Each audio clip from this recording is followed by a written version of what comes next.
Zob Vapers, welcome to our channel. This is your boy, one and only Vaptor. So today we will be reviewing two pod systems that came from Smok, and this is the N18 and R22. So first, I would like to thank Smok for sending this to me for the purpose of the review. So we'll unbox these two.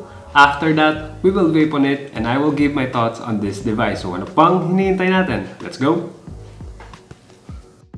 Okay, this will be the box of our Smok Stick R22 and Stick N18. So in front, makikita natin is the Smok and then yung device natin and then yung mga features niya. And then Stick R22 kit and then Stick N18 kit. Tapos yung color nila is matte gold. Ito po para sa R22. And then matte red para naman dito sa N18. So dito naman sa mga features niya nakalagay is 4.5 e-liquid capacity para po dito sa R22. And then dito naman is 3 ml e-liquid capacity. Nord coil compatible. Dito naman RPM coil compatible. 2000 mAh battery capacity. And then 1300 mAh battery. Built-in battery po sila pareho. And then 40 watts. Dito naman 30 watts. And then parehas po sila merong adjustable airflow system. And then power regulator. So yung power regulator nila dito sa baba. So mamaya check natin yon. On the other side, makikita naman natin is yung manufacturing address, website, service, at saka email. So parehas lang din yon. On the other side, barcode made in China and then yung serial number po nila. Ayan. At the back, we will see the package inclusions, reflectorized stickers, and other warnings and then cautions. Tapos, andito yung QR code for product authenticity. Ito naman yung i-scratch nyo. So, check for legitimacy ng device natin. So, open na natin sila.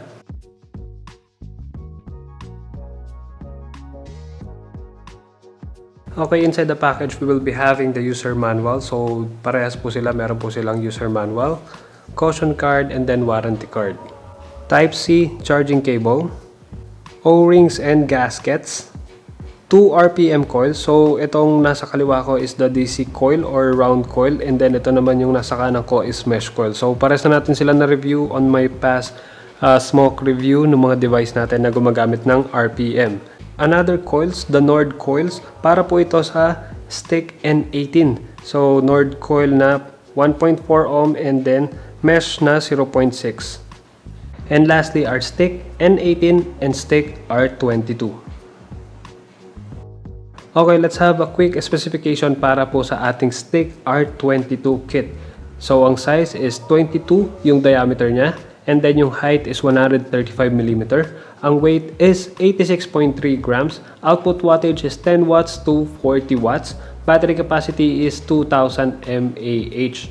So input voltage 3.3 volts to 4.2 volts. Output voltage is 2 volts to 4 volts. Resistance is 0.4 to 3 ohms. And charging current is 0.75 ampere max.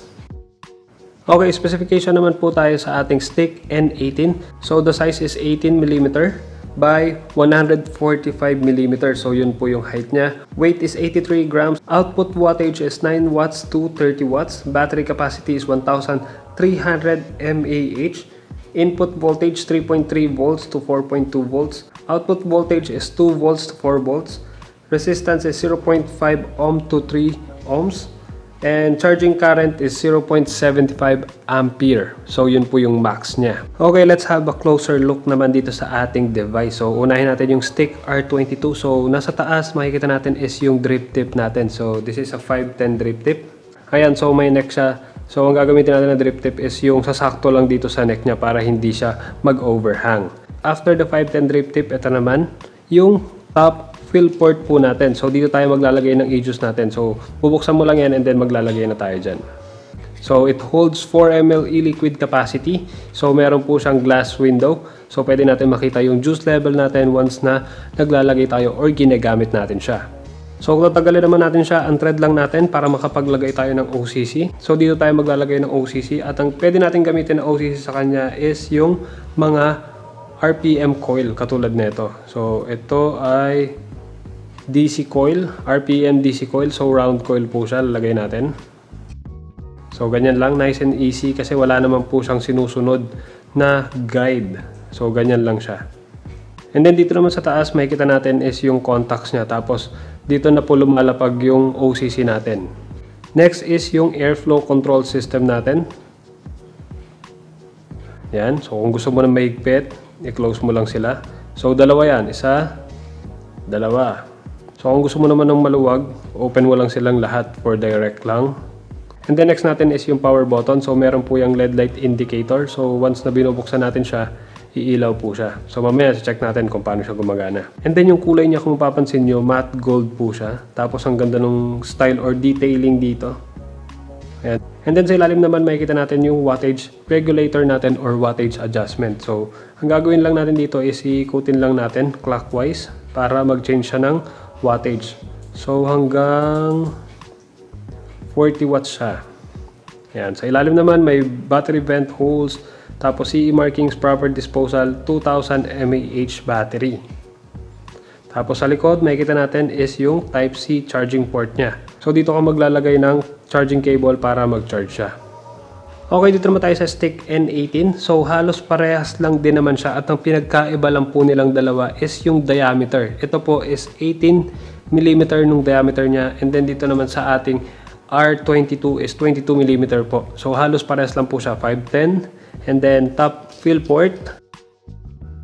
And then dito rin po tayo maglalagay ng coil natin or OCC.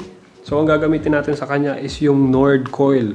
So Nord coil po yung ginagamit natin sa kanya. So hindi po parehas yung gagamitin natin sa R22 at saka sa N18 na OCC. So halos parehas lang din dito sa taas. Meron din po siyang airflow control, power button, and then Type-C charging port. Tapos yung design niya, ayan o, kung mapapansin nyo. And then meron din siyang power regulator or wattage adjuster. So 9 watts to 30 watts. So hanggang 30 watts siya. So 9 watts to 30 watts. So pwede mo naman siyang i-adjust pabalik.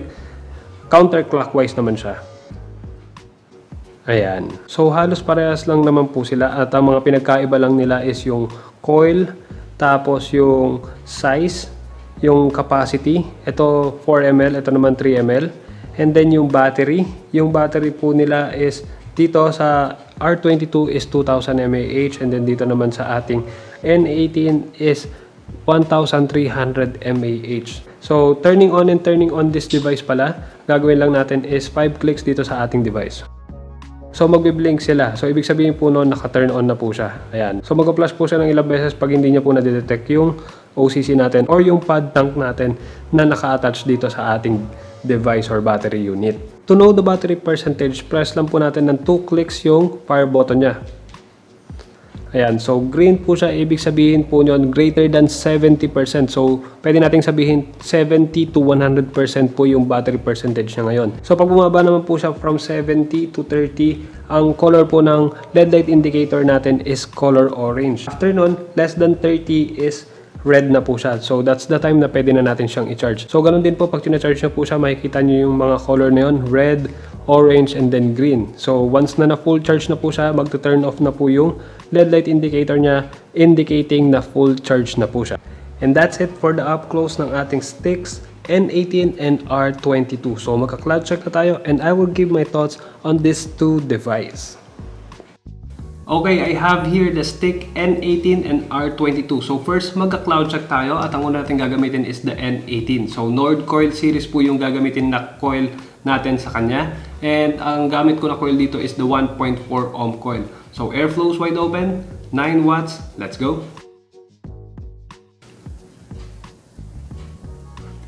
Okay, para sa akin yung vapor production niya is smooth lang naman. Good for restricted direct lang. Actually ano siya medium restricted direct lang once na naka-wide open po yung airflow control niya. So, try naman natin siyang i-limit ngayon into 2 holes. Ayan.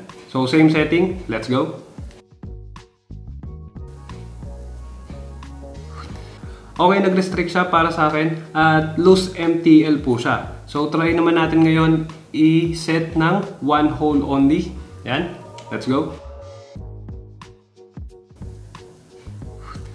Okay, loose MTL para sa akin once na naka 1 hole lang po siya. Ayan, yung airflow control natin. And for the flavor, good siya kasi ang gamit natin dito is Nick Salt. So 40 mg, yung hagod, solid, and then yung flavor talagang nalalasahan ko siya. Smooth pa rin yung vapor production niya. Actually, pwede natin siyang i-close yung airflow control natin. Tapos try natin. Ayan, medyo nag-tight na siya and then yung hagod talaga nararamdaman ko na. And then yung warmness ng vapor niya talagang nararamdaman ko na siya kasi naka-close na yung airflow control niya. So ngayon naman, ito try naman natin yung R22. So ang gamit natin na OCC sa kanya is the 0.4 ohm coil.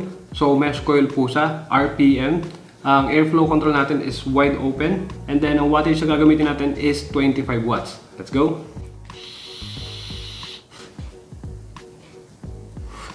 Okay, para sa akin, this one is a loose restricted direct lang. So marami pa rin pumapasok na hangin para sa kanya once na naka-wide open yung airflow control natin. So, try naman natin siyang i-restrict into 2 holes. Ayan, magkabilaan. Let's go.